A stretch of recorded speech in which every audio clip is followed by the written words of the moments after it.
In the small town of Collingwood, Ontario, nestled between the snowy hills and icy silence of the Georgian Bay, there lived a woman named Amina, who had immigrated from Pakistan with her husband and 6-year-old son, Danielle. The move was meant to bring peace, security, and opportunity. But peace was the last thing they found. The house they bought was old, over 100 years. It stood slightly apart from the others on a quiet street. Locals said it had a feeling, but no one ever said more. The couple dismissed it as small-town superstition. Within weeks, Danielle began talking to someone his parents couldn't see. "His name is Uncle Rauf," Danielle said one evening. "He lives in the basement." Amina and her husband were unnerved. There was no one in the basement. But Danielle insisted. Uncle Rauf played games with him, told him stories, and warned him about the shadows. At first, they assumed it was an imaginary friend, until Amina began finding strange objects placed in hidden parts of the house, clumps of hair tied with red string, small animal bones, and Arabic writing scratched into the basement walls, although no one had entered it since they moved in.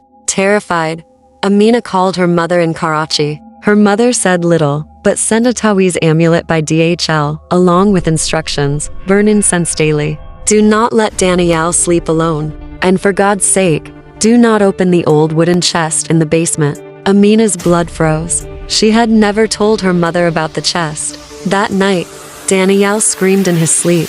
When they rushed in, he was covered in scratch marks, fresh and bleeding. His tiny hands were covered in soil, though the house was spotless. Amina followed the trail to the basement door. It was slightly ajar. When she entered, she saw the chest wide open. Inside were dolls wrapped in cloth, jinn binding scripts, and a picture of her family burned at the edges. There was also a mirror, shattered from inside.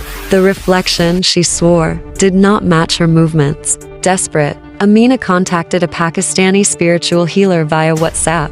He asked for photos and voice recordings of Danielle. When he heard the boy speak, he paused and asked, "Who is the man whispering behind him?" There had been no man. The healer said the house had been used for seer black magic by a woman decades ago who tried to trap a jinn to do her bidding. The jinn had never left. It had attached itself to Danielle, seeing in him a vulnerable, pure vessel. The ritual to break the bond took 9 nights of prayer, fasting, and cleansing.